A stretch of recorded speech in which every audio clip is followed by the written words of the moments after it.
je crois, hier ou avant-hier, pour le mariage du berger Yohanan. Donc, on va en parler juste après le message. Est-ce qu'il est là? Ok, on parlera de lui. Je me dis, même tous ces bien-aimés qui nous donnent l'impression qu'ils sont trop spirituels, ils ont toujours un côté pas charnel, pas païen, mais un côté romantique. À ma grande surprise, je l'ai vu hier, vraiment tout souriant parce qu'on lui touchait la barbe. J'ai dit, c'est pas croyable. Qui m'a dit amen.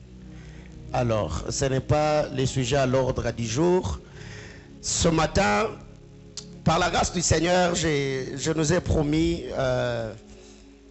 de parler sur un bon nombre de choses ce matin. Et prêtez-moi, Auguste Assemblée, votre attention, s'il vous plaît.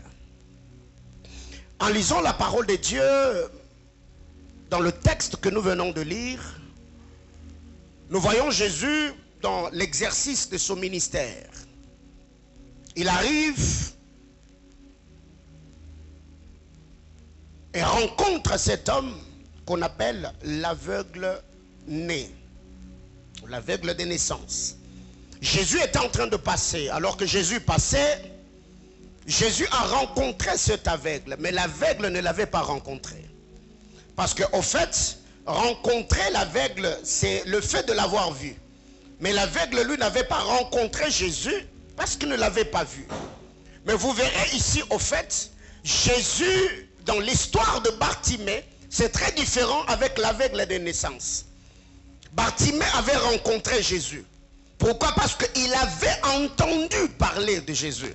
Si Bartimée s'est mis à crier parce qu'il avait rencontré Jésus. Mais à l'instar de l'aveugle né, lui, il était là. Personne ne lui a parlé de Jésus. Mais qu'à cela ne tienne, le disciple de Jésus ont voulu accuser cet homme à tort sans connaître par où il est passé. C'est que vous verrez que même dans la méchanceté des hommes, même dans leur accusation, dans leur calomnie, le Seigneur, dans son amour, il peut récupérer la situation pour nous faire du bien. Qui m'a dit amen? Alors la Bible déclare, ils se sont mis à parler avec le Seigneur en disant à Jésus, mais Rabbi, dis-nous un peu, pourquoi cet homme est né aveugle? Qui a péché? Est-ce lui ou ses parents? Et vous devez savoir que dans l'école rabbinique, le rabbin, ceux qui étaient docteurs de la loi, ils avaient mis au fait sur pied certaines idées, certains principes ou encore une certaine idéologie selon laquelle quand un homme vient au monde, ces derniers, il meurt à cause du péché. Il s'appuyait au fait sur ce que le Seigneur avait dit au père Adam. Les jours où tu mangeras, tu mourras. Donc selon eux, quand un homme meurt, l'homme meurt à cause du péché. Deuxième hypothèse selon eux, c'est que si un homme souffre, l'homme souffre à cause de l'iniquité. Donc c'était ces deux choses qui accompagnaient au fait la pensée, la sagesse rabbinique. Alors quand les disciples ont rencontré, ont vu cet aveugle de naissance, ils se sont posé la question. Mais pourquoi il est né aveugle? Parce que selon eux, les parents qui voient ne peuvent pas mettre au monde un enfant aveugle. C'est quasiment impossible, c'est très paradoxal. Mais Jésus va leur répondre. Écoutez les amis, si cet homme est né aveugle, ce n'est pas parce que lui a péché, ce n'est pas parce que ses parents ont péché, mais il est né aveugle afin que la gloire de Dieu, que la puissance de Dieu soit manifestée en lui. Alors, poussons un peu notre réflexion trop loin. Si les disciples, selon eux, cet enfant ou cet homme était né aveugle à cause du péché, de ses parents ou de son propre péché, poussons un peu le bouchon trop loin. Alors s'il était pauvre, donc la même question allait se poser, n'est-ce pas? Pourquoi il est pauvre? Qui a péché? Lui ou ses parents? Si cet homme n'avait pas fait de grandes études, c'est que cette même question allait se poser. Voyez-vous? C'est que jusqu'ici, le disciple cherchait au fait une raison qui pouvait au fait le rassurer que si cet homme s'est retrouvé dans ce problème, c'est parce que quelque part la machine avait été bloquée. La destinée avait été trafiquée. parce que c'est anormal. Mais vous devez savoir, le commun des mortels ne voit qu'au bout du nez. Ce qui fait qu'eux étant charnels, parce qu'ils n'étaient pas spirituels en posant cette question bien évidemment, en étant charnels, ils ont voulu au fait attribuer le problème qui était arrivé à cet homme, à lui ou à ses parents. Ça veut dire qu'ils ont pris deux acteurs, soit c'est les parents, soit c'est lui-même. Mais Jésus étant un homme spirituel, il dit non, la situation de cet homme n'est pas terrestre. La situation de cet homme n'est pas charnelle. La situation de cet homme est spirituelle. Donc, les disciples ont parlé des parents de cet homme ou de lui-même parce qu'eux, au fait, étaient terrestres. Ils ont présenté, au fait, deux tableaux ou encore des autels qui pouvaient réclamer la vie de cet homme-là. Soit le péché de ses parents, soit son propre péché. Mais le Seigneur va les amener plus loin. Il dit non, vous, si vous pensez que cet homme est aveugle parce qu'il a péché, non, il y a un autre être. Il y a une autre entité que vous ignorez. Donc derrière la vie de cet homme, il n'y a pas que lui. Il n'y a pas que ses parents. Mais il y a également le monde spirituel qui, au fait, s'est ingéré ou s'est impliqué dans cette affaire. Donc ce n'est pas lui, ce n'est pas ses parents, mais Dieu est dans cette histoire qui m'a dit Amen. Alors suivez-moi très bien. Je vous ai déjà enseigné dans cette église qu'au jour d'aujourd'hui, parce que c'est notre culte de projet, pour se faire de l'argent, se retrouver dans le milieu professionnel, au fait, il y a deux circuits bien évidemment. Premièrement, nous avons ce que nous avons appelé le circuit fermé. Le circuit fermé ou le circuit ouvert, s'il faut que je parle du circuit ouvert. Le circuit ouvert, c'était des choses au fait qui se faisaient en ce temps-là. Où on affichait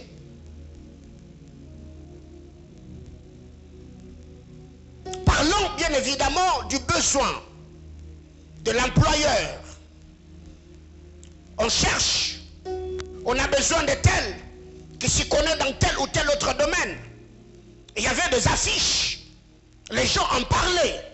Et vous verrez également que dans la parole du Seigneur, dans Esther chapitre 2 du verset 1er au verset 4, cette histoire de mariage c'était un circuit ouvert. Parce que quiconque était belle de corps, belle de figure, et était pur de corps, donc tu pouvais déposer ta candidature parce que c'était le circuit ouvert. Donc tu pouvais arriver là, tu dis ok, moi j'ai le qualité exigée ou recommandée par le roi bien évidemment, je peux déposer ma candidature pour devenir reine et remplacer Vasti. Deuxièmement, nous avons parlé du circuit fermé. Le circuit ouvert, c'est quand les choses se racontent de bouche à l'oreille. Il y a telle ou telle autre chose. Mais aussi quand on parle du circuit fermé, le circuit fermé, c'est le circuit dans lequel nous sommes aujourd'hui. Il y a plusieurs personnes qui se retrouvent aujourd'hui dans le chômage, pas parce qu'ils ne sont pas intelligents, mais ils n'ont pas seulement quelqu'un qui pouvait le recommander. Ça, c'est le circuit fermé. Aujourd'hui, pour trouver un emploi, plusieurs personnes, au fait, passent par la loi de la recommandation. C'est quelqu'un qui est dans la boîte, qui est dans le système, qui parle de toi, ou qui peut te parler de ce qu'il y a comme proposition. Et vous verrez que dans 1 Samuel chapitre 16, le verset 18, David a trouvé un emploi parce que c'était un circuit fermé.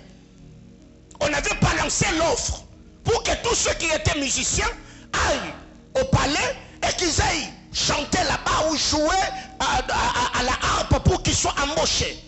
Mais ici, il y a quelqu'un qui a recommandé David. Il a dit au roi Saül, je connais quelqu'un, j'ai vu quelqu'un, David, fils d'Isaïe. Il sait jouer, il parle bien, il est beau. Par-dessus tout, l'Éternel est avec lui. Qui m'a dit Amen? Donc aujourd'hui, plusieurs personnes, au fait, qui travaillent, nous sommes dans ces deux circuits. Soit il y a le circuit ouvert, ou encore le circuit fermé. Mais à part ces circuits, je vous ai déjà dit que dans cette vie, nous avons trois formes de cercles, ou trois formes de réseaux. Premièrement, il y a ce que j'ai appelé le ZAM enfer. Le ZAM enfer, c'est le premier cercle. Et cela, c'est Exode chapitre 1er, le verset 11 et le verset 14. Les âmes en fer. Les âmes en fer, ce sont ceux qui sont travailleurs. Les âmes en fer, c'est les employés. Les âmes en fer, c'est ceux qui assurent la main-d'œuvre. Et ces âmes en fer sont considérés comme esclaves.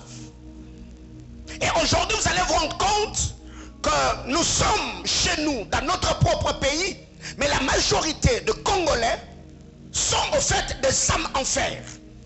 C'est ceux qui assurent la main-d'œuvre. Et vous verrez très généralement d'ailleurs, dans les entreprises chinoises, au centre-ville ici, il y a des gens qui travaillent de 8h à 17h à 18h, du 1er au 30, pour sortir avec 120 $. Avec 100 $. Je ne suis pas en train de mépriser cela, mais je me dis, est-ce que cela est proportionnel au travail qu'ils rendent? Je ne pense pas. Et si d'ailleurs, tu te mettais à réclamer, c'est lui qui est venu dans ton propre pays, il peut te foutre dehors.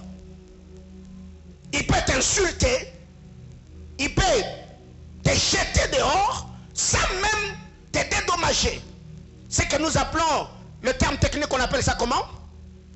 Des comptes finales. Parce que tu as travaillé là-bas 1 année, 2 ans, 3 ans, et demain, parce qu'il y a un problème, quelqu'un va te chasser.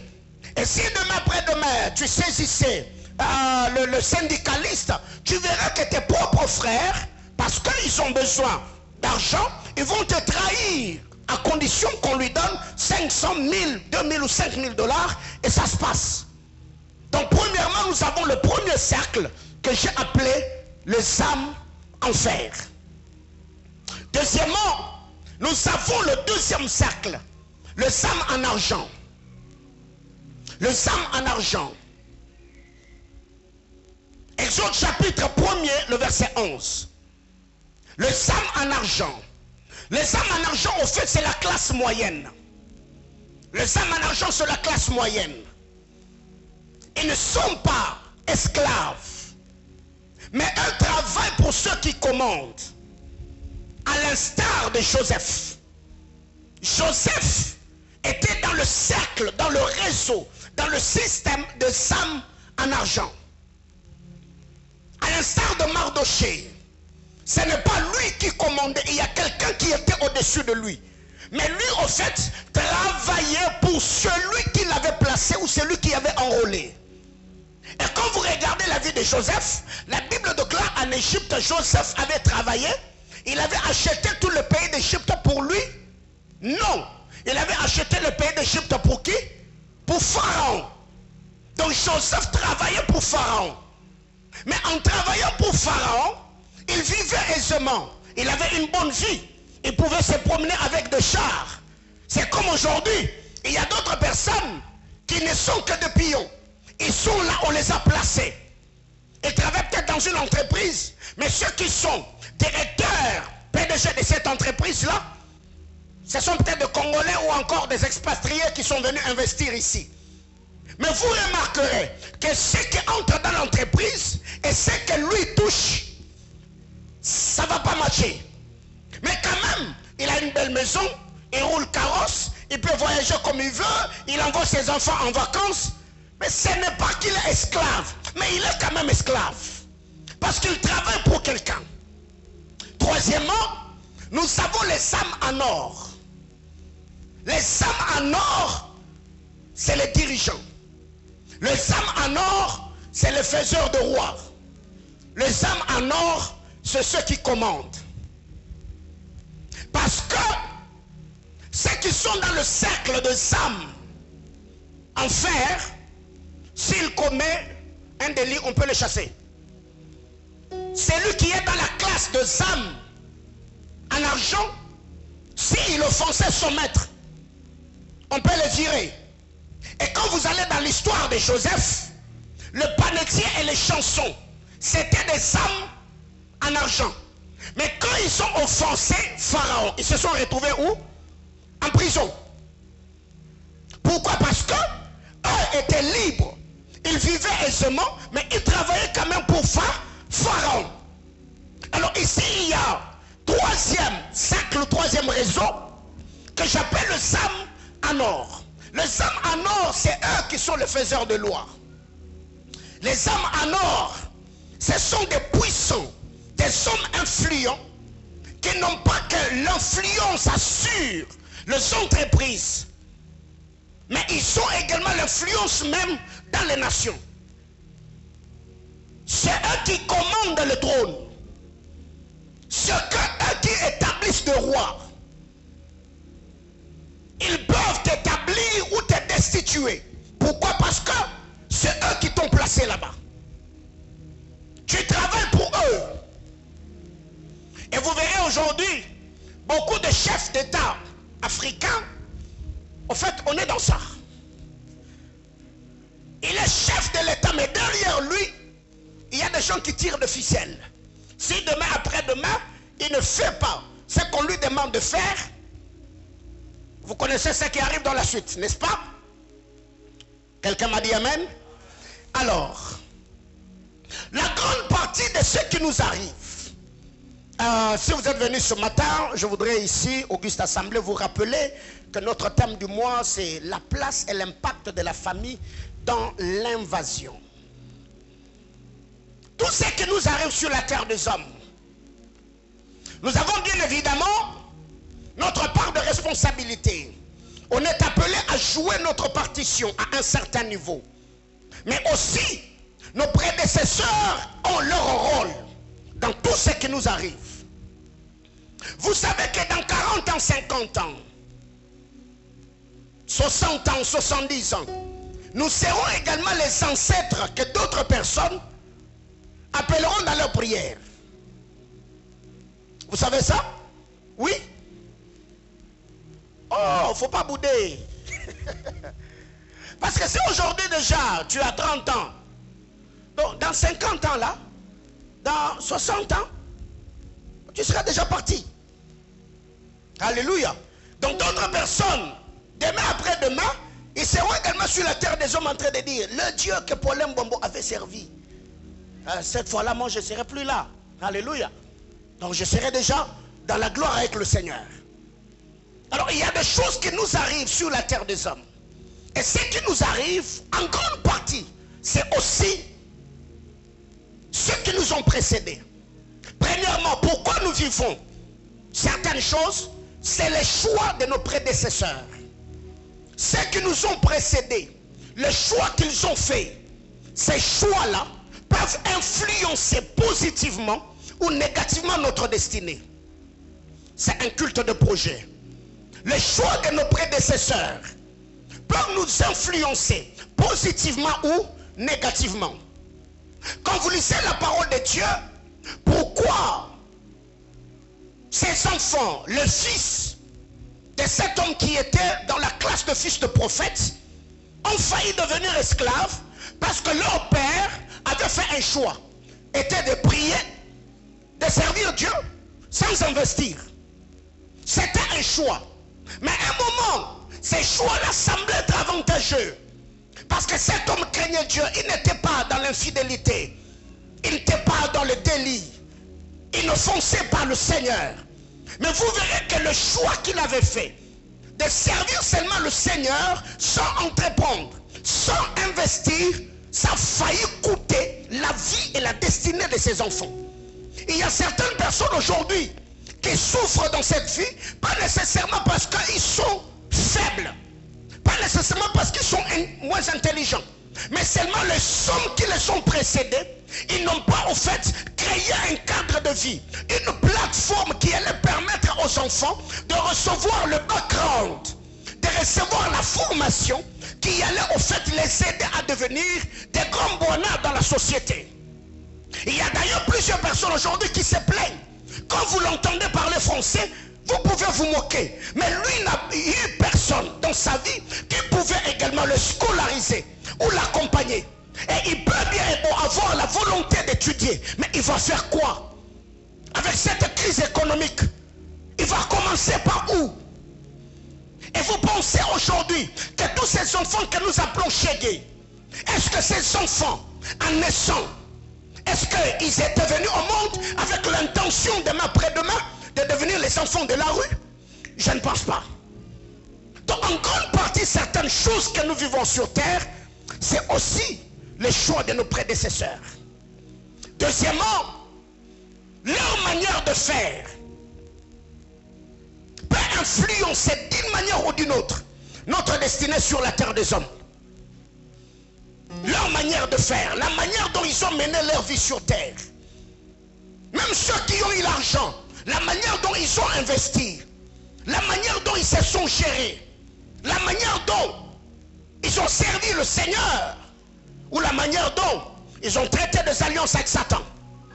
C'est que vous devez savoir, et je l'ai dit la semaine, tout ce que nous faisons au quotidien nourrit ou affaiblit les auteurs des malheurs de nos familles. Parce que demain tu seras aussi ancêtre, patriarche ou matriarche d'une lignée. Les gens auront besoin de s'appuyer sur tes alliances pour être soutenus ou secourus par le Seigneur. C'est que tout ce que tu fais aujourd'hui, tu dois être conscient que tu es en train, au fait, de préparer une plateforme où certains esprits, où certains humains continueront à planer ou à s'émouvoir après toi. Ta manière de faire détermine également la vie que ta progéniture ou ta postérité aura après toi.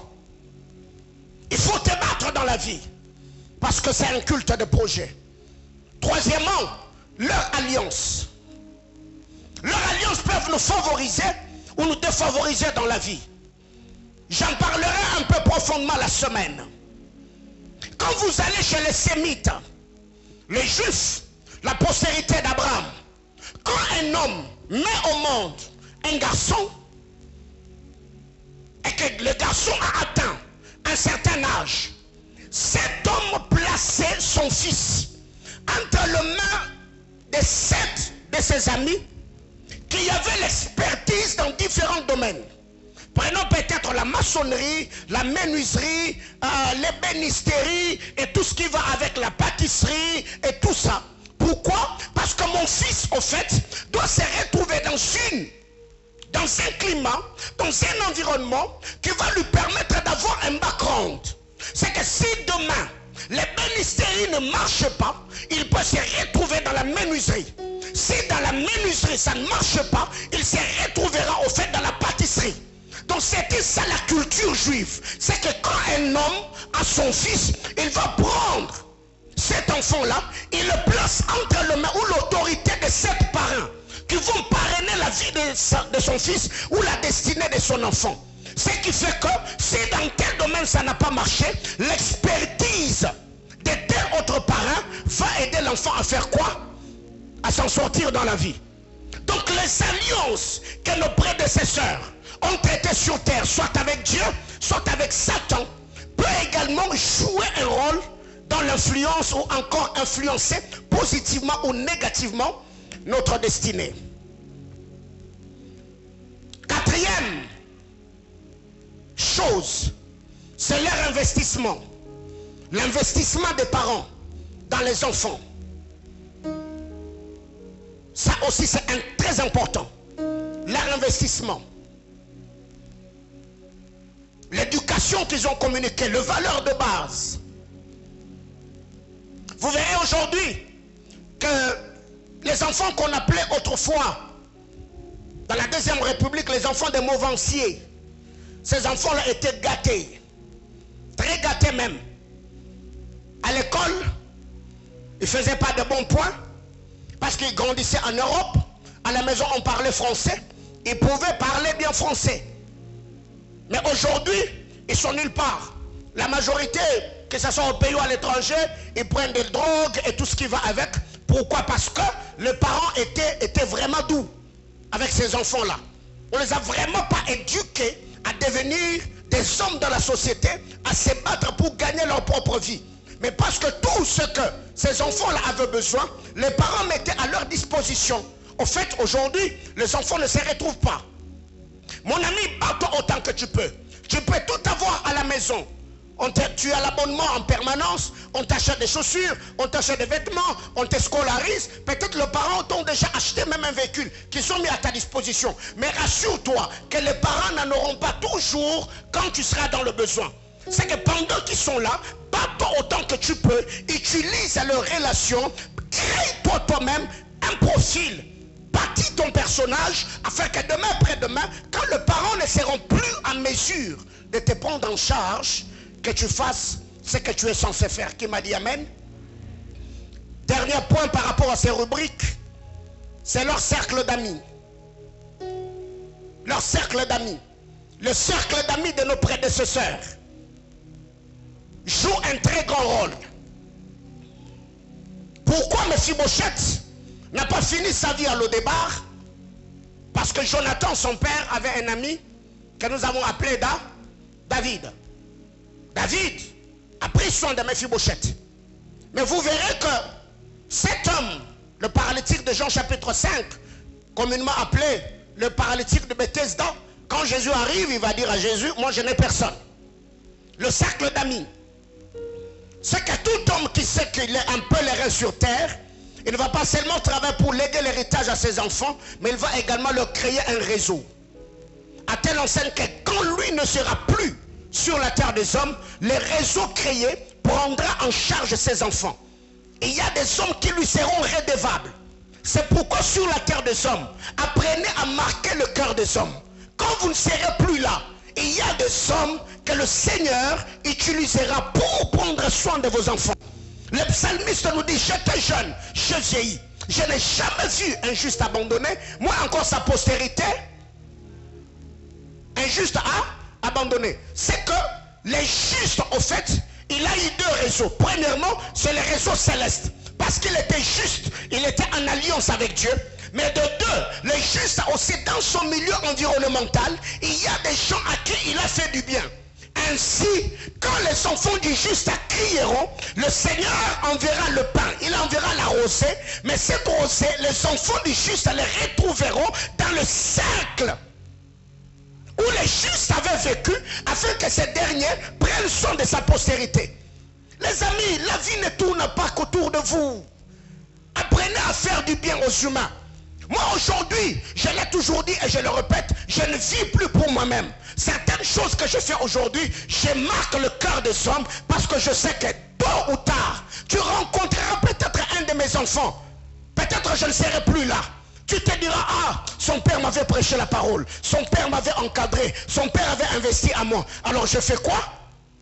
Je vais l'aider, je vais l'assister, je vais le soutenir, n'est-ce pas? Ça peut arriver demain après-demain. Je suis encore en vie. Peut-être tu vois Zoé peut-être à quelque part en train de faire le pied et toi tu es dans ta jeep. Est-ce que tu vas le laisser? Non. Tu te diras, mais mon ami, tu vas où? Non, peut-être j'arrive quelque part. Non, monte, je vais te déposer. Pourquoi? Parce que tu ne le fais pas parce que ces garçons-là, tu l'as vu marcher à pied, mais tu y as une dette morale. Tu te dis, son père m'avait béni, son père m'avait enseigné la parole, son père avait prié pour moi, son père a toujours été là. Alors je fais quoi? Au nom de son père, je fais quoi? Je l'assiste et je le soutiens. Qui m'a dit amen? Alors, les amis, c'est difficile, pas impossible, de quitter la classe de âmes en fer et te retrouver directement dans la classe des âmes en or. Je réitère, c'est très difficile, mais ce n'est pas impossible. Qui m'a dit amen? Je réitère, c'est très difficile, mais ce n'est pas impossible. Je réitère encore, c'est très difficile, mais ce n'est pas impossible. Quand vous lisez la parole de Dieu, Joseph, au début, il était dans la classe des âmes en fer. Il était esclave sur le marché. Parce qu'il y avait une alliance attachée à sa vie. Dieu le tire de la classe des âmes en fer. Il entre dans la classe des âmes en argent. Il est dans la maison de Potiphar. C'est lui qui gère, c'est lui qui gouverne. Comme le Seigneur ne le voyait pas là-bas, le Seigneur crée un problème. Joseph se retrouve encore dans la classe des âmes en fer. Il est prisonnier. Mais quand il arrive en prison, il trouve encore la faveur du chef des prisonniers. Il quitte la classe classe des âmes en fer pour entrer encore dans la classe des âmes en argent. Et c'est quand il exerce le don d'interprétation, les chansons vont se souvenir de lui. Il quitte la classe des âmes en fer, la classe des âmes en argent, se retrouve dans la classe des âmes en or. Mais dans la classe des âmes en or, il y a des paliers. Alléluia. On est tous décideurs, mais on n'a pas le même poids. On est tous décideurs, mais nous n'avons pas la même force. Aujourd'hui, il y a plusieurs nations, n'est-ce pas? Ce que nous appelons les grandes puissances ou les grandes nations. Oui, ils commandent, ils dirigent, mais il y a une force de frappe. Alléluia. Oui, à leur niveau, ils se connaissent. Même en termes de diplomatie, ils savent que tel et tel autre a sa philosophie politique. Non, il est stratégiste. Les autres sont urgentistes. Donc c'est que chacun d'entre nous doit comprendre. Alors, la classe de âmes en or, c'est ce que j'appelle la classe de favorisés. C'est là que mon enseignement commence. C'est la classe de favorisés. La classe de favorisés. Qu'est-ce qui peut faire quitter quelqu'un de la classe de défavorisés, les âmes en fer, pour qu'ils se retrouvent au milieu des âmes en argent ou encore au milieu des âmes en or? La première des choses, c'est les alliances. Je vous ai demandé de me suivre très bien. Les alliances. Les alliances peuvent te changer de classe.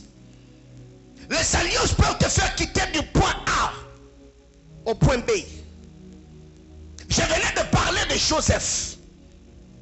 Quelqu'un qui est entré en Égypte esclave. Pas de famille. Pas quelqu'un qui pouvait le recommander.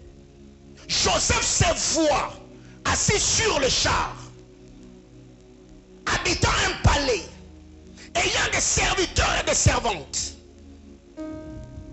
ayant dans sa maison et dans son lit Asnath, qui était fille de Potiphera, prêtre de Dan. C'est que pour quitter la classe de âmes en fer et te retrouver dans la classe de âmes en or ou la classe des âmes en argent, la première des choses, il faut comprendre l'impact et la force des alliances. Joseph ne s'est pas retrouvé là seul, non, parce qu'il était de la lignée d'Abraham. Le Seigneur Dieu des Hébreux a marché avec Joseph, lui tenant à la main, lui introduisant dans les milieux où il ne pouvait pas entrer par lui-même. Bien-aimé dans le Seigneur, je ne sais pas qu'est-ce que tu entends toutes les fois où tu m'entends dire alliance. Parce que vous devez savoir, la vie étant spirituelle, tout ce qui arrive sur la terre des hommes, ce sont des choses planifiées, orchestrées, trafiquées ou modifiées dans le règne spirituel. Qui m'a dit amen? La semaine, j'étais ici, je crois que j'ai fini de recevoir. J'arrive au carrefour, comme les enfants m'avaient demandé de les acheter la pizza. J'ai passé commande, je suis entré chez le Père Psaro, je ne sais pas ce qui m'a pris. Comme j'étais en train d'attendre, je pouvais bien évidemment m'asseoir quelque part ou rester dans le véhicule. Et je suis resté là dehors, appuyé sur le véhicule, j'étais en train de scroller sur Facebook. Et là j'entends quelqu'un me saluer. Bonjour papa. Je lève la tête, c'est un papa de l'église. Il me dit, vous êtes l'exaucement à ma prière. Parce que le matin, quand je me suis réveillé, j'ai prié pour telle autre chose, et j'en ai partagé à mon épouse, et j'avais demandé un signe à Dieu. Et vous trouvez ici, c'est un signe que le Seigneur me donne par rapport aux choses que j'avais demandées. Je lui ai dit, moi-même là, je ne sais pas ce qui m'a retenu ici. Est-ce que quelqu'un me comprend? Je lui ai dit, je ne sais pas ce qui m'a retenu ici. Donc normalement, je n'aime pas trop être vu. J'aime vivre caché. Je pouvais soit rester dans le véhicule, attendant peut-être qu'on me serve, soit je pouvais peut-être rester de l'autre côté, mais je me retrouve là. Et c'est quand je finis avec lui que je me suis rendu compte, hey, c'était déjà le temps de leur récupérer la pizza. Voyez-vous? Mais peut-être pour moi, c'était juste je suis là, j'attends. Mais alors que lui, il avait fait sa prière. Le Dieu qui avait exaucé sa prière m'a orienté pour que je reste là, qu'il me trouve là, afin de savoir et comprendre que Dieu l'avait exaucé.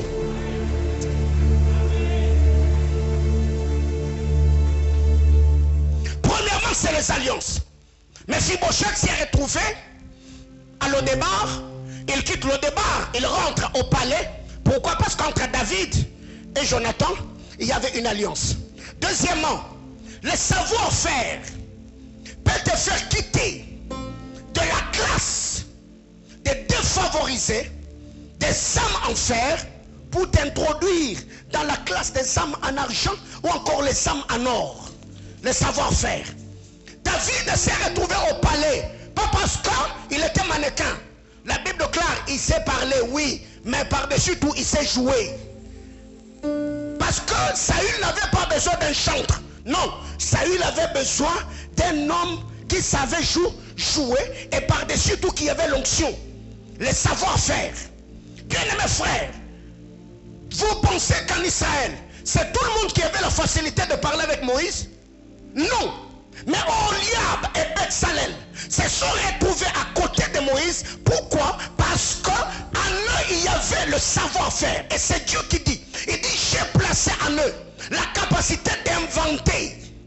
Leur savoir-faire les ont permis au fait de voir celui qui avait fendu la mer rouge. D'être à côté de celui qui parlait avec Dieu dans la tente d'assignation. C'est pourquoi dans cette vie, vous devez savoir, les amis, au jour d'aujourd'hui, l'homme moderne ne consomme pas la médiocrité. Qui m'a dit amen? L'homme moderne n'a pas besoin de généralistes. L'homme moderne a besoin de spécialistes. Spécialiste-toi dans ton couloir d'affaires. Fais bien les choses et tu feras que ceux qui auront besoin de tes services viendront chez toi. Pourquoi? Parce qu'ils savent. Toi, quand tu te mets à faire, tu fais comment? Tu fais bien. Mais il y a des gens aujourd'hui, il fait tout, sauf rien. Si aujourd'hui, quelqu'un venait chez toi, il va venir pourquoi? Parce que n'oublions pas que je vous ai déjà dit, dans cette vie, on te cherchera pour ce que tu es, pour ce que tu as, et pour ce que tu sais faire. Alors toi, tu as quoi? Tu y es quoi? Et qu'est-ce que tu sais faire? Spécialisez-vous. Même dans le ministère. Je peux tout. Je peux prier pour le malade et tout. Mais il y a une onction qui... Je peux prêcher. J'interprète les Écritures. Je prie pour les femmes enceintes. Dieu bénit. Je prie pour le malade. Il y a des kystes qui disparaissent. Oui. Mais les prophétiques là, c'est... Alléluia. Le savoir-faire. Le savoir-faire. Troisièmement, tu peux quitter la classe de âmes en fer pour te retrouver dans la classe de âmes en argent ou en or par la vision et la compréhension des enjeux présents et futurs. La compréhension des enjeux. La lecture des saisons. Ici, je parle de Joseph. Joseph s'est retrouvé gouverneur, premier ministre en Égypte, par la lecture et l'interprétation des saisons. Il a dit, les 7 vaches que tu as vues maigres, c'est 7 ans de disette. Les vaches grasses, 7 ans d'abondance. Pharaon lui-même, quand il prend la parole, il dit, où trouverions-nous ici en Égypte un homme comme celui-ci? Autrement dit, vous tous les Égyptiens, si vous êtes des incompétents. Donc il n'y a personne au milieu de nous qui a la grâce que cet homme a. Bien aimé, écoutez, quand le Seigneur veut te favoriser, il peut rendre incompétent même ceux qui avaient le savoir-faire. Seulement pour que toi, qu'il me soit permis, et que ça soit ma première déclaration de ce culte. Je lève ma main devant le trône de l'agneau. Que le Seigneur ouvre ton intelligence. Parce que nous parlons d'argent. Parce que nous parlons de projet. Dans le cercle où tu te retrouves, que ce soit vous qui êtes ici, même vous qui me suivez en ligne, que le main de puissance de Jacob puisse amplifier tes habiletés. Et que quand il y aura concours, quand il y aura interview, que tu sois celui ou celle qui brillera plus que les autres. Au-delà du talent naturel, les talents acquis, que le Seigneur plie le cœur de la hiérarchie et te fasse trouver grâce devant eux. Qui m'a dit Amen? Oui, reprends ta place. La lecture des temps, la lecture des saisons. Bien-aimés frères, ayez le temps de beaucoup réfléchir. Ayez le temps de beaucoup analyser. Ayez le temps de suivre même les informations, même tout ce que vous voyez sur les réseaux sociaux. Analysez, réfléchissez, anticipez. Et vous verrez que vous aurez toujours une longueur d'avance. Mais plusieurs personnes aujourd'hui, c'est déplorable que vous soyez un père de famille, mais tout ce qui vous arrive, ça vous tombe dessus. Sans pour autant que vous soyez avisé. Mais non, non, non, non, non. Ça, c'est pas intéressant. Qui m'a dit Amen? La vision et la compréhension des enjeux présents et futurs. Il faut anticiper. Troisièmement, la capacité à lire le signe et à saisir les opportunités peut te faire quitter de la classe des âmes en fer pour t'introduire dans la classe des âmes en argent ou encore dans la classe des âmes en or.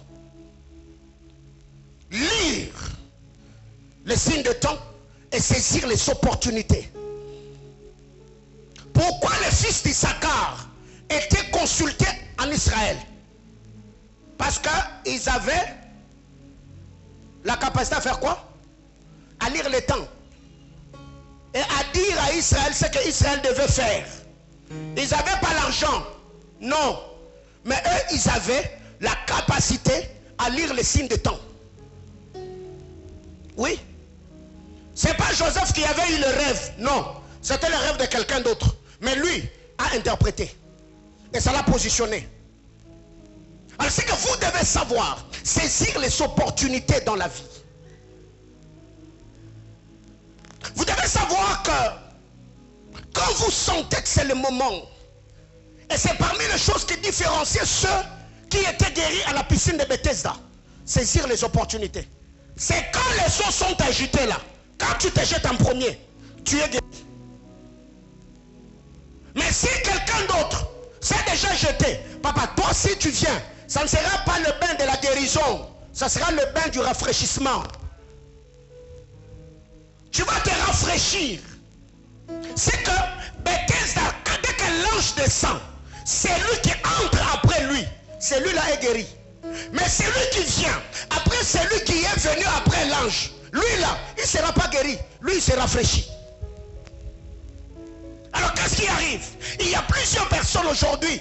Vous avez raté les saisons importantes de vos vies parce que vous n'avez pas pu saisir les opportunités. Quand c'est le moment, tu sens dans ton esprit, c'est le moment d'investir. Mon ami, il ne faut pas douter. Si tu sens que c'est le moment de faire le pas avec Dieu, commence avec le Seigneur. Parce que vous devez savoir, quand Dieu te dit une chose, je l'ai toujours dit, il n'est plus là où il t'a parlé. Il t'a déjà précédé dans ce qu'il t'a dit. C'est à toi de faire le premier pas, le pas de la foi, le pas de risquer. Et les 9 pas restantes, le Seigneur le fera avec toi et tu verras comment les choses seront en train de... Oui, il m'a parlé. Oui, j'ai fait le pas d'obéissance. Aujourd'hui, Mouzadi est pasteur, Manchumba est pasteur, Lokoto est pasteur, Kaïnd est pasteur, John sera pasteur, Arma sera pasteur, demain toi tu seras millionnaire, tu auras des enfants. Alléluia. Mais moi qu'est-ce que je fais? J'ai seulement dit, oui Seigneur, ne parle pas seulement ton serviteur écoute, mais ton serviteur obéit aussi. Parce que très généralement on est là, Seigneur parle, ton serviteur écoute. Mais après avoir écouté, on reste là. Non, ton serviteur n'écoute pas seulement, mais ton serviteur est aussi prêt à obéir à ce que tu lui as dit. Suis-moi. 5. Qu'est-ce qui peut te faire quitter la classe des défavorisés pour te retrouver dans la classe des favorisés? C'est l'impact de ta voix dans la société. L'impact de ta voix. Le poids qu'a ta voix, qu'a ta destinée dans ton milieu environnemental. À l'instar d'Achitophel. Achitophel, on ne nous parle même pas de sa lignée. S'il était fils d'un notable, s'il est, je ne sais pas, fils d'un gouverneur, mais non. On dit seulement Achitophel était le conseiller de David. Pourquoi? Parce que le conseil d'Achitophel valait la parole de Dieu. C'est quand Achitophel parle, on n'a plus besoin de consulter Dieu. Alléluia. Donc Achitophel s'est retrouvé dans la cour du roi David. Seulement parce que Achitophel sur lui, il avait un esprit de conseil. Bien-aimés frères, vous devez savoir aujourd'hui, tel que vous êtes là, votre vie dans votre milieu environnemental ne sera pas peut-être, n'aura pas le poids en fonction de combien de poids vous avez. Tu peux te mettre là sur la balance, on regarde, tu pèses 108 kilos. Mais dans la vraie vie comme ça, tu n'as que ton poids, tu ne pèses pas. Les gens ne te respectent pas. Tu n'as pas d'exploit, tu n'as rien réalisé. Mais tu vois quelqu'un d'autre là, il est comme ça. Mais, hein?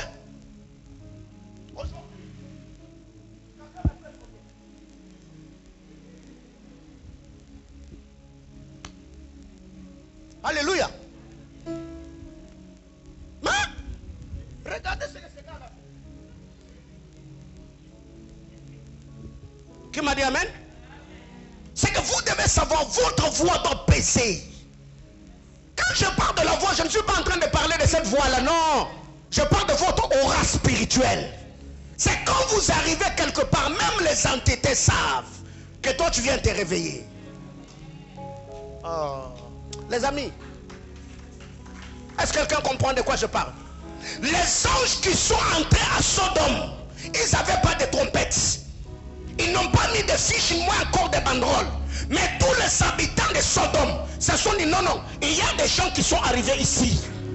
Il y a des gens qui sont venus. Les amis, que Dieu augmente ton poids spirituel. Même quand tu seras là sans rien dire, mais que ta voix parle plus que ta parole. Oh, est-ce qu'il y a quelqu'un qui fait les affaires ici? Je demande à Dieu que Dieu prête une voix à tes entreprises. Que Dieu donne une voix à ton entreprise. Que Dieu donne une voix à tes contrats. Que Dieu donne la voix à ton ministère. Que Dieu fasse parler ton mariage. Et que dans ta famille, que les gens reconnaissent et savent que toi tu es celui qui est choisi, élu, en qui Elohim a investi. Qui m'a dit amen? Oui. Vous savez que Manaïm a une voix? Oui. Il y a des gens qui parlent sans parler. Quelqu'un me dit amen? Oui. Il y a des gens qui parlent sans parler. Il n'a rien dit. Il n'a pas ouvert la bouche, mais il parle. C'est ces dernières choses. Avant de vous parler de 2-3 choses, on prie. Qu'est-ce qui peut faire quitter quelqu'un du cercle de défavorisés, du cercle des esclaves? C'est qui assure la main d'œuvre. Elle est imposée dans le cercle des décideurs influents. C'est la connaissance sacerdotale de son guide spirituel. Qui m'a dit amen? La connaissance sacerdotale de ton guide spirituel peut te changer de milieu. Qui m'a dit amen? Oui. L'intelligence sacerdotale de ton guide spirituel peut t'introduire dans les milieux défavorisés.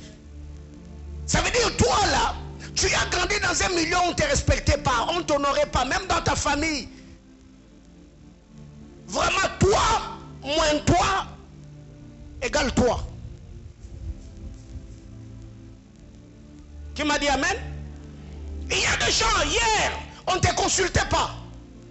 Donc même dans les réunions de famille, là, ta présence était égale à ton absence. Mais il y a des gens ici depuis un temps, vous sentez que dans la société, vous êtes en train d'être considéré. vous êtes en train d'être respecté. Il arrive aussi quand tu arrives au bureau, tu entres, tu vois les gens en train de... Ah, les chefs arrivent. Et toi-même quand tu marches là, tu sens vraiment que... Où qu'on un chef? Alléluia. Mais quand tu rentres 3 ans, 5 ans, 8 ans, 10 ans en arrière, c'est que la connaissance sacerdotale de ton guide spirituel, bien aimé, il peut trafiquer le monde. Non, les amis, vous savez que l'intelligence sacerdotale, quelqu'un peut destituer quelqu'un. Oui. Quelqu'un peut destituer quelqu'un. On destitue quelqu'un juste pour que toi...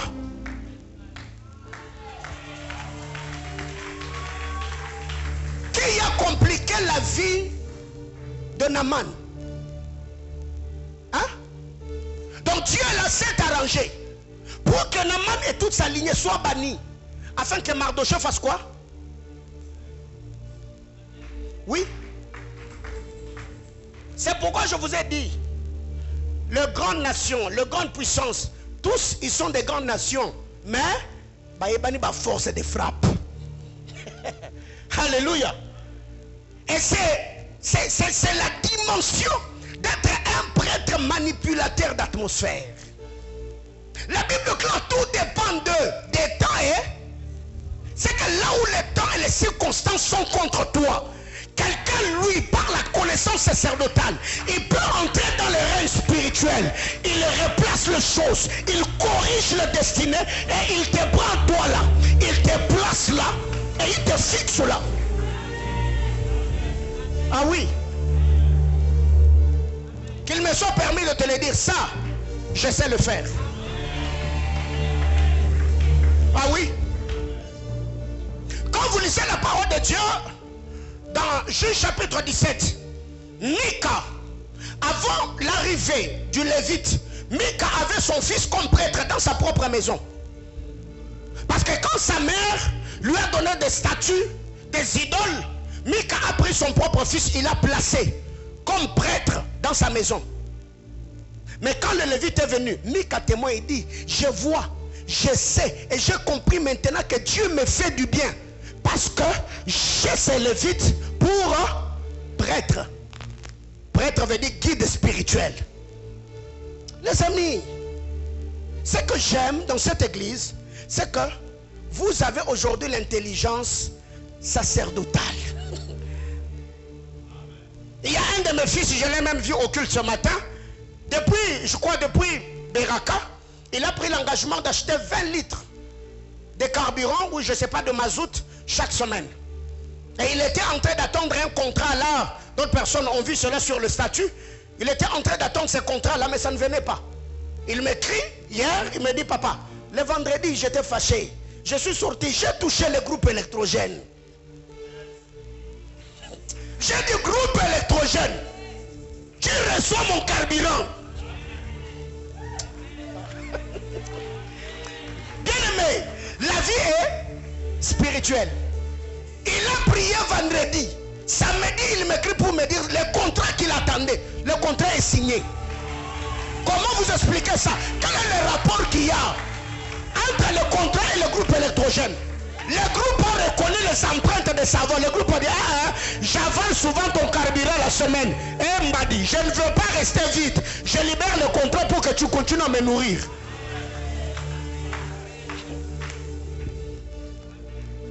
Connaissance sacerdotale. Bien aimés frères, c'est pour que quand vous venez, on vous donne certaines instructions. Obéissez à la lettre. Dis à ton voisin, Dieu n'est pas bête. Vous savez, souffrez que je le dise. L'année passée, il y a 2 sœurs. L'une ne priait pas ici, l'autre avait commencé à fréquenter l'église un moment. Après, elles sont venues. Là, j'étais quand même avancé. Là, j'ai avancé. Oh, papa Paulin, j'ai dit, laissez-moi le temps de prier. Je prie. Le Seigneur m'a donné une instruction. J'appelle les 2 sœurs dans mon bureau. Je leur ai dit, écoutez, le Seigneur m'a donné une instruction. Je vais vous recevoir, je crois que c'était mercredi ou vendredi. Je vais prier pour vous.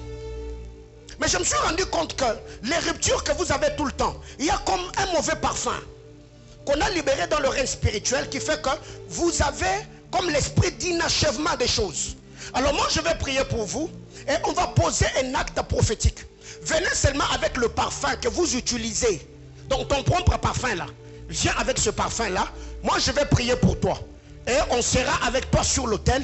Tu me donneras ton parfum. Je prierai pour cela. Et je vais te parfumer dans la présence de Dieu. Est-ce que c'était mon parfum? Est-ce que c'est un parfum que j'ai vendu? Non. En sortant les deux sœurs, l'une va dire l'autre non, moi je n'irai pas. Parce que j'ai appris que les hommes de Dieu qui utilisent des parfums sont des magiciens. Vrai de vrai, c'était l'année passée. Elle a refusé de venir. L'autre est venue. J'ai prié pour elle. Et c'est elle qui me dira papa. Je dis mais l'autre pourquoi elle n'est pas venue? Oh non, en sortant, elle a dit que vous êtes magicien. Parce que c'est ce qu'on l'a toujours dit. Que les gens qui utilisent eau de l'eau et autres sont des magiciens. Donc Jésus aussi quand il a utilisé la boule, il était magicien. Pierre quand il a utilisé son ombre, Paul le mouchoir, ils étaient des magiciens. Donc, bisogno soba, magicien. Je vous dis les amis, l'autre sœur pour qui j'ai prié, 3 mois après la prière, j'ai dit combien de mois? 3 mois après la prière. Dieu fait quoi? Dieu l'a honoré.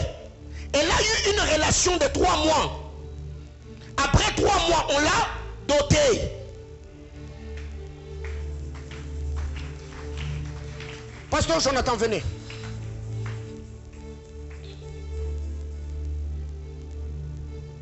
Tu vois le nom de la sœur? Oui. Yes. Yes. Bon, je te fais grâce, tu peux lire. Qui m'a dit amen? 3 mois. Juste après cette prière-là, 3 mois, on l'a dotée. Dans cette année, elle va faire son mariage. Mais l'autre là, elle est partie. Je ne sais même pas ce qui s'est passé. Voyez-vous? C'est qu'il y a des gens en qui Dieu a placé une certaine lumière. Quand tu viens, très jeune, il y a même des gens qui viennent comme ça, je te dis, amène-moi ton eau. Ça veut dire tu achètes ton eau là dehors. Tu viens avec moi, je prie pour ton eau, je te libère. Yamabeni na sali. Salaire en yanga? Libal en yanga? Entreprise en yanga? Non. Alors, je vais m'arrêter en vous disant ceci. Merci, pasteur. Donc, elle m'a écrit, elle m'a dit, papa, c'est terrible. J'ai dit non, je sais qui je suis. Et je sais le Dieu, je connais la grandeur du Dieu que je sers. Qui m'a dit amen? Oui. Alors, le dimanche dernier, je vous ai dit que les familles pauvres n'engendrent pas les riches. Si tu vois un pauvre sortir, un riche plutôt sortir d'une famille pauvre, c'est qu'il y a des choses qui se sont passées. Parce que même le texte que nous avons lu, les disciples de Jésus lui ont posé la question, qui a péché? Parce qu'en temps réel, la machine a été bloquée quelque part. Qu'est-ce qui se passe? Les parents de cet homme voient comment expliquer que lui, ce n'est même pas de manière accidentelle, il sort aveugle. Comment expliquer? Oui, tu es choqué. Oui. Je réitère encore. Les familles pauvres n'engendrent pas de riches. Les riches sont riches entre eux. Les pauvres sont les pauvres, hein? Mais si tu vois un pauvre sortir du milieu de pauvres et entrer dans la classe des riches, c'est qu'il y a des choses. Premièrement, qu'est-ce qu'il peut faire qu'un pauvre quitte du milieu de pauvres pour entrer dans la classe de riches? Matthieu chapitre 4, du verset 8 au verset 10. Le diable le transporta encore sur une montagne très élevée, lui montrant tout le royaume du monde et leur gloire, et lui dit, je te donnerai toutes ces choses si tu te prosternes et m'adores. Jésus lui dit, retire-toi Satan, car il est écrit, tu adoreras le Seigneur ton Dieu et tu le serviras lui. Quelqu'un a compris? Ok. Premier point. Qu'est-ce qu'il peut faire qu'un homme pauvre, une âme en fer, quitte du milieu des âmes en fer et se retrouve au milieu des âmes en or? La première des choses, plusieurs ont fait allégeance à une entité et ont traité des alliances. Oui. Quand tu vois un pauvre quitter le milieu de pauvres et devenir riche, parce que je vous ai déjà dit, la richesse est un esprit. C'est Dieu qui dit à Moïse, je donnerai la force aux enfants d'Israël de faire quoi? De s'acquérir de l'acquisition des richesses a besoin d'une force surnaturelle. Et seul l'être invisible donne cette force-là aux humains pour s'acquérir des richesses. Et cette force-là, ce n'est pas d'abord une force musculaire. Non, je vous ai déjà parlé ici déjà des 3 types de sueurs qui peuvent permettre à un homme d'influencer sa destinée. N'est-ce pas? Hein? On a parlé des sueurs musculaires, n'est-ce pas? Les efforts. Deuxièmement, sueur intellectuelle, la loi de la réflexion. Troisièmement, sueur spirituelle. Qui m'a dit amen? C'est que si vous voyez un pauvre, vraiment dans une famille qu'on appelle pauvre, il quitte du milieu de pauvres et devient riche. Il a fait allégeance. Il a traité alliance avec des êtres invisibles. Satan est un menteur, mais tout ce qu'il dit n'est pas toujours le mensonge. Tu es choqué.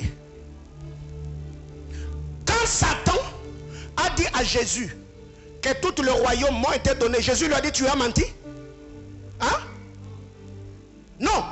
C'est que Jésus savait que Satan avait le pouvoir d'éteindre les gloires.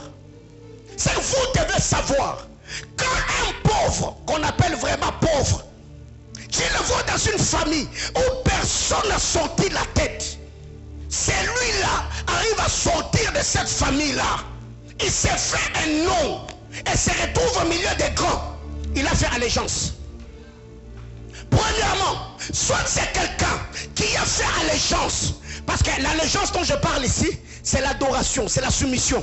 Satan dit à Jésus, si tu m'adores, si tu te soumets, si tu te prosternes, je fais quoi? Je te donne. N'est-ce pas? Alors, il y a ceux qui font allégeance avec Satan, ou allégeance à Satan. Ils vont dans la maison des féticheurs, ils s'agenouillent, on tue des poules et tout ce qui va avec, on leur donne le pouvoir. Ainsi, par le mysticisme, il se retrouve riche. Il a beaucoup de biens. Mais d'autres aussi ont rencontré Elohim. Ils sont serviteurs du Dieu très haut. Parce que si Satan l'adorait rend riche, donc je crois aussi que si moi je me soumets,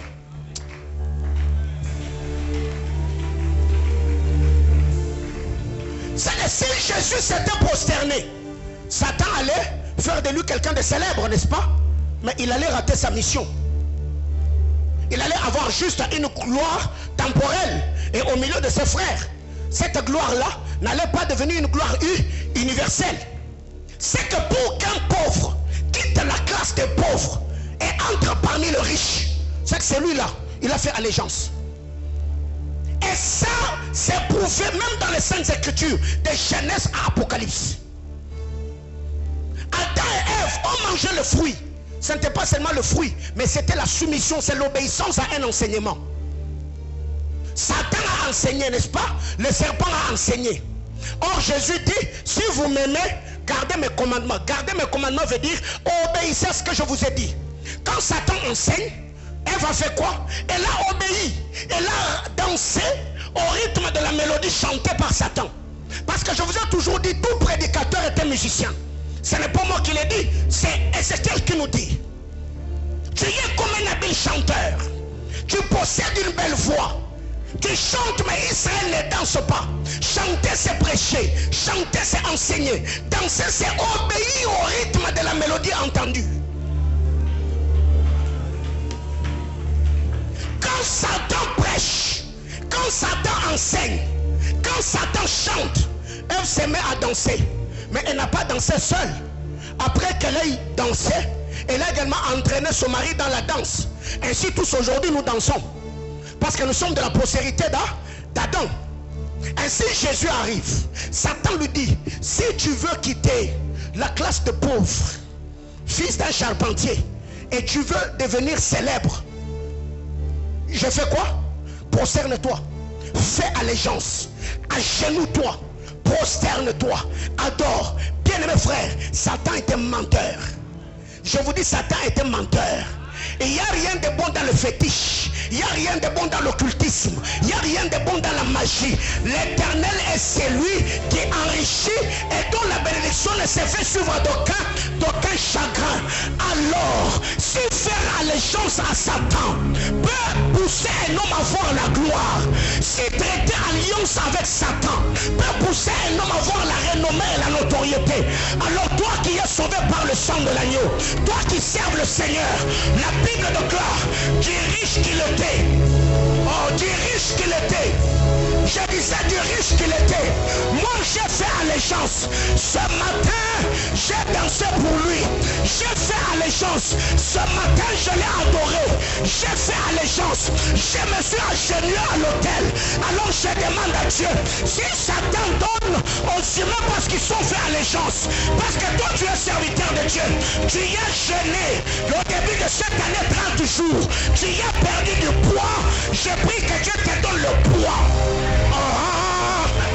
J'ai dit et yo, je décrète et déclare sur ta vie que le Dieu que tu es venu chercher le matin, que ce Dieu-là t'ouvre son bon trésor le ciel, qu'il te donne la gloire, qu'il donne du poids à tes entreprises, qu'il donne du poids à ta maison, qu'il donne du poids à ton ministère, qu'il t'enrichisse au-delà de tes attentes. Au nom de... Prends ta place. Et vous allez vous rendre compte que plusieurs personnes, au fait, tu le vois, quelqu'un qui était maigrichon, qui n'avait rien, et du coup, il devient un grabouana. Non. Sur la terre des hommes ici, personne ne peut marquer la génération dans la neutralité. Directement ou indirectement, les hommes font allégeance. Même ceux qui n'ont pas traité alliance de manière directe avec Satan, ils travaillent à ses desseins. La neutralité n'existe pas. Parce que nous n'avons que deux royaumes. La lumière est... Donc si tu n'es pas dans la lumière, consciemment ou inconsciemment, directement ou indirectement, c'est qu'à partir de ce texte, vous verrez que Satan est en train de dire à Jésus, je veux t'enrichir, je veux te bénir. Alors fais quoi? Allégeance, prosterne-toi, adore, deviens mon serviteur. Mais moi, je sers le Dieu qu'Abraham, Isaac et Israël ont servi. Si ceux-là étaient riches parce qu'ils avaient fait allégeance, même Abraham a fait allégeance, un être spirituel lui apparaît, lui dit, sors de ta patrie, sors de ta nation, sors de la maison de ton père. Quand Abraham fait le pas, il obéit, il fait allégeance pour dire, je me soumets. Après, Dieu l'a laissé pauvre. Les amis, donc si aujourd'hui toi tu n'as pas l'argent, ce n'est pas d'abord question d'une crise économique, non. C'est que toi tu n'as pas compris. Papa Mandakou nous a dit, un droit n'est droit que si cela est réclamé. Je suis la postérité spirituelle d'Abraham. Abraham était riche en or, il était riche en argent, il était riche en troupeau. Donc mes entreprises, qu'ils le veuillent ou non, sont appelées à prospérer. La terre, qu'ils le veuillent ou non, est appelée à me libérer les richesses. Parce que par-dessus tout, Dieu a donné une parole, que le ciel te donnera et la terre te donnera. Alors vis cela. J'ai dit vis cela.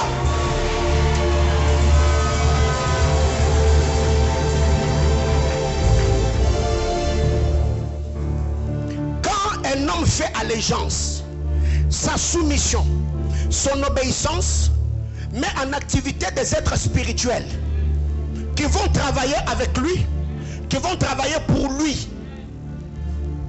Jésus a refusé de faire allégeance à Satan, n'est-ce pas? La suite, la Bible déclare, les anges,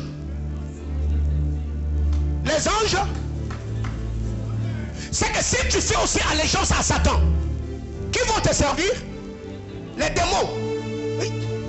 Les amis, il y a des esprits impurs qui travaillent et qui attirent les richesses.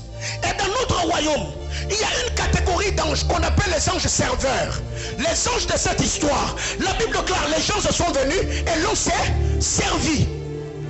Ils l'ont servi de quoi? Parce que Jésus avait faim. Et quand Satan est venu, il est venu avec 3 types de tentations. Premièrement, c'était une tentation liée à la chair. Tu y as faim, change ces pierres en pain. Deuxième type de tentation, c'était une tentation spirituelle.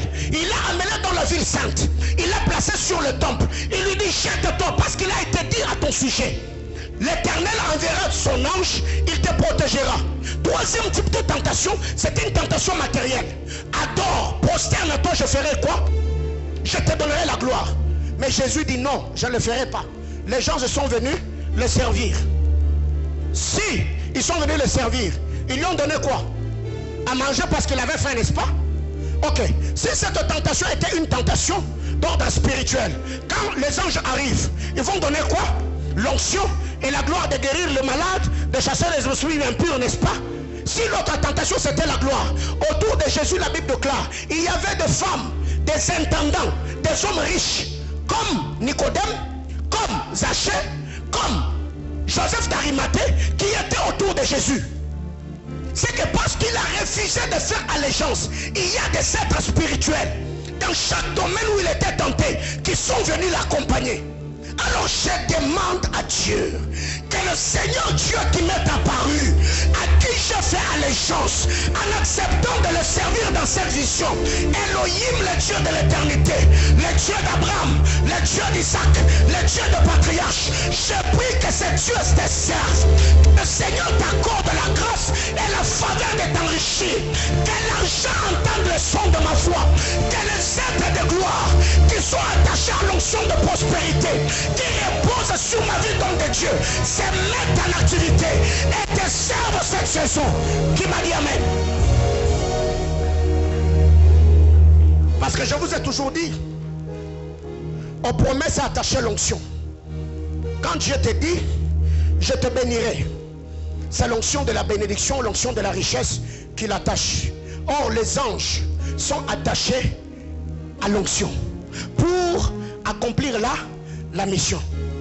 Donc, au-delà des 4 paroles d'alliance que vous connaissez, le Seigneur m'est apparu, il m'a dit, je te oins d'huile de prospérité, je te oins de l'huile de richesse, à tel enseigne que tous ceux qui seront autour de toi et qui seront attachés à ta vie soient enrichis. Tu te rendras compte à un moment, tu t'asseras, tu vas essayer un peu d'aller chez Equity, je ne sais pas, Banque, tu entres un peu dans ton téléphone, tu regardes ton application, tu dis, oh, de moi aussi j'ai mes économies de 30 000 $. Mais tu regardes dans ta famille, personne n'a même pas le mobile money de 100 $.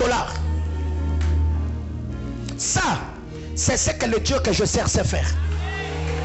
Bien-aimés, ne soyez pas tentés d'aller servir Satan. Soumettez-vous à Dieu. Obéissez-vous à sa parole. Et le Dieu qui enrichit les hommes vous ouvrira son bon trésor, le ciel, et vous bénira. Deuxièmement, si vous voyez un homme pauvre, d'une famille pauvre, quitter la classe des pauvres et devenir riche, il a fait allégeance, ou encore il a rencontré un homme d'alliance qui l'a connecté. J'arrête. Si vous voyez un homme pauvre sortir de la classe des pauvres et devenir riche, si lui de manière directe n'a pas rencontré un être spirituel et il s'est prosterné, il a fait allégeance, c'est que c'est lui là de manière indirecte a rencontré un homme d'alliance. C'est lui qui est en contact avec Dieu. Et ce dernier l'a connecté aux alliances du Dieu de son appartenance. 2 Corinthiens chapitre 8, le verset 9. 2 Corinthiens 8, 9. Je crois que c'est par là que je vais m'arrêter. On va prier. Car vous connaissez la grâce de notre Seigneur Jésus-Christ, qui pour vous s'est fait pauvre, de riche qu'il était, afin que par sa pauvreté vous fussiez en, par sa pauvreté que vous fussiez en, par sa pauvreté que vous fussiez en. Ok.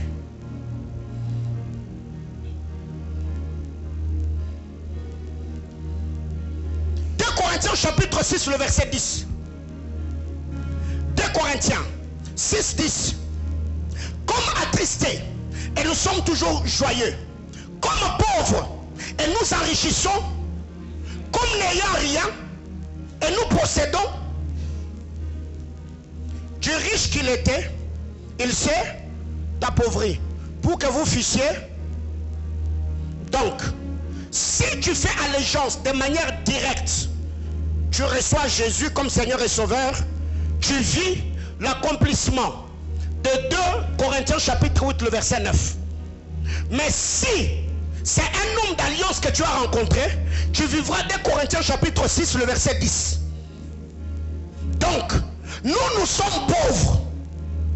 Mais nous faisons quoi? Nous enrichissons. Bien aimé, je n'ai pas besoin d'avoir des maisons pour prier pour toi, pour que tu aies des maisons. Oui, je n'ai pas besoin d'avoir des millions pour que toi tu aies des millions. Mes millions sont dans mon onction. Et si mon onction te donne des millions, moi je finis par avoir des...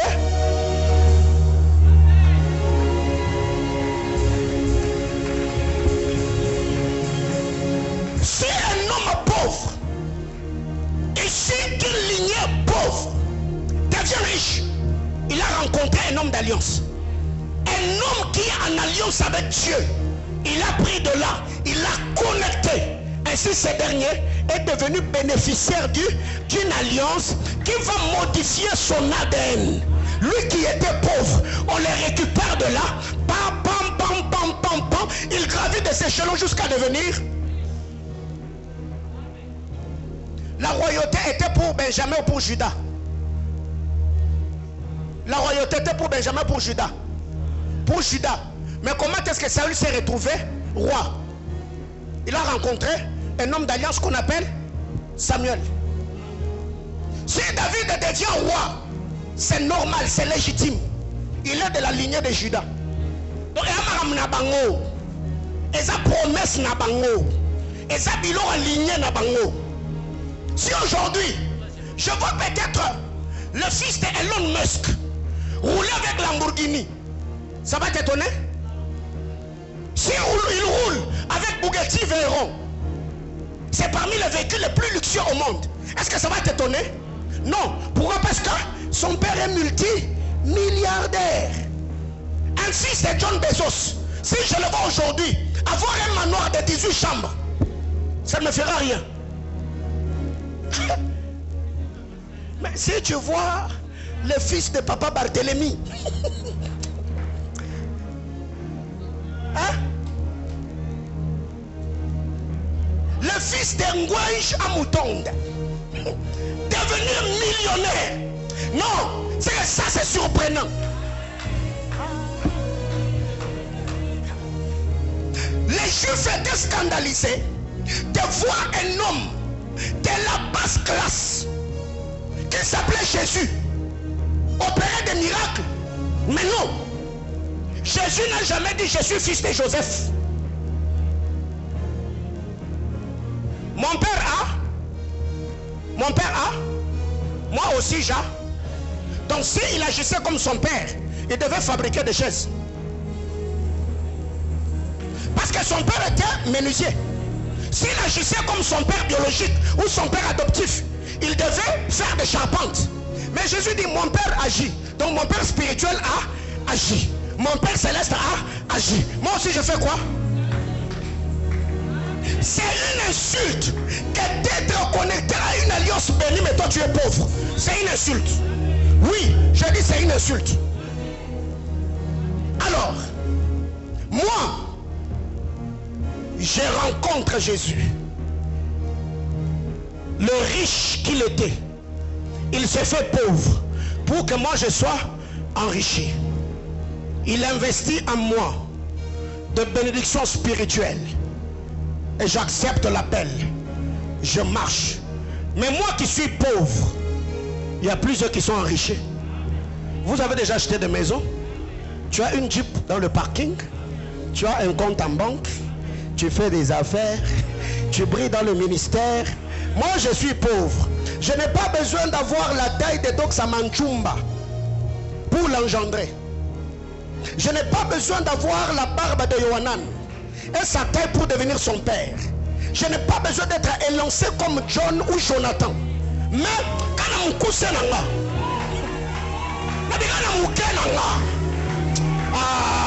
Nasa Moïse, kanali kukumananga, nana opaso la mai, kanali kukumana. Je bégaye, mais mon onction ne bégaye pas. Nasa moukousse, mais onction ne moukousse te. Nasa besoin où y'a mon élève, nana otire la raboye, mais bino boya minene. Quand tu vas devenir grand, on te dira t'es qui est-il fils. Et c'est pour l'homme qui se pointe, on te dit c'est lui ton père. Non, non, non, ça. Je me tiens du haut de cet hôtel. Je prie que le Dieu de mes alliances se serve de toi. Que le Dieu pour qui j'ai sacrifié ma jeunesse, le Dieu de mes chaînes, le Dieu de mes larmes, le Dieu de mes batailles secrètes, que ce Dieu te soutienne, que ta vie et ta destinée deviennent paradoxales et contradictoires aux réalités de ta famille. Qui m'a dit amen? Réponds à ta place. Ça va hier? Je bénis le mariage de notre sœur Germaine. J'étais avec papa Fernand, papa Trésor, papa David et maman Sarah. Je suis en train de sortir. Je vois les parrains qui me suivent. Mais des pasteurs, et vous, et ce qui sort de vous, vous m'avez impressionné. Il faut que je vienne dans votre église. Parce que les choses que vous avez dit ici, waouh, quelle maturité, quelle sagesse. Je dis papa, j'ai 12 ans de ministère pastoral. Donc ils ont mariage à l'Ibosote na Pamboli. Quelqu'un me dit amen. Alors, vous savez par moment, c'est beau, c'est glorieux. Quand on regarde ta famille, d'où Dieu t'a tiré, et ce que toi tu es devenu, on se dit mais qu'est-ce qui s'est passé? Cet homme est aveugle, ses parents voient. C'est paradoxal. Qu'est-ce qui s'est passé? Donc, si vous voyez un homme pauvre, a commis riche, il a rencontré.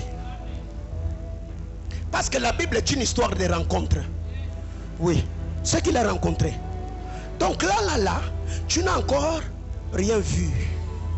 Tu n'as encore rien eu. Aussi longtemps que Jésus-Christ est sur le trône, que je sois vivant ou mort, les alliances que j'ai traitées avec Dieu continueront à te prendre en charge.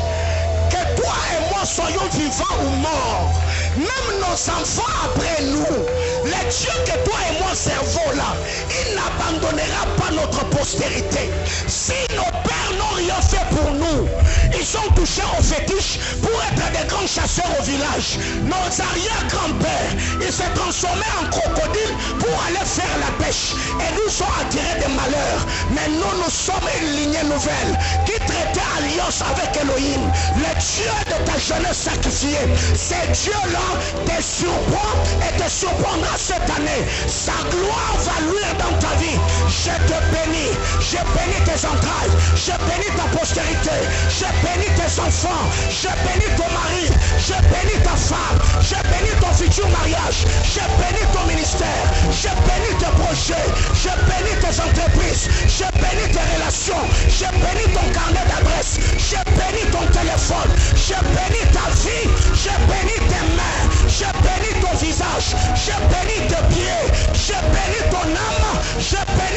Saint-Esprit, je bénis ton corps. Au nom de... Lève-toi. 5 minutes, on prie. Donc, cette déclaration, j'avais raison de le faire. Les pauvres ne deviennent pas riches parce qu'ils veulent devenir riches, non. Si la volonté suffisait, au Congo, tout le monde allait être millionnaire. Qui n'a pas besoin d'avoir l'argent? Personne. Tous on a besoin d'avoir l'argent. Mais pourquoi on n'a pas l'argent? Parce qu'il y a des vérités spirituelles que nous n'avons pas compris. Allégeance, tu as déjà fait. Tu as reçu Jésus comme Seigneur et Sauveur. 2. Tu es attaché à un homme d'alliance. Paulin Bombo est mon nom. Moi, je suis serviteur de Yahweh. Oui, Jésus-Christ est le Dieu en qui je place ma confiance et pour qui j'ai sacrifié ma jeunesse. Donc, tu n'as pas droit à rester pauvre. On n'a pas de choix. Soit on est dans le cercle des âmes en argent, soit on est dans le cercle des âmes en or. Parce qu'Elohim a dit qu'il fera de toi décideur. Je ne sais pas si vous comprenez ces choses. Je suis un décideur influent. Moi je ne suis pas les garçons de course de quelqu'un. Non. Personne ne peut m'exploiter. Personne ne jouira de ma sueur. Personne ne m'exploitera. On utilisera mon sang sur un autel pour le dédier à des divinités. Mercredi, vendredi, je vais continuer. Et en semaine, on va sérieusement prier. Et je ferai les services d'huile. Mercredi et vendredi par la grâce de Dieu. Lève ta main, tu prie avec moi. Adonai, Dieu de l'éternité. Ce matin, je dis oui et amen à ce message. J'ai compris que je suis homme d'alliance. Ainsi que toute force de ténèbres qui bloquait et résistait à mon ascension, au nom de Jésus, je décrète et déclare, moi et ma postérité après moi, aucune personne ne fera allégeance à Satan. Aucune personne ne traitera alliance avec Satan. Moi et cette ma lignée, nous servirons Elohim, le Dieu créateur. Ainsi, je décrète et déclare que l'alliance de la prospérité du Dieu d'Abraham,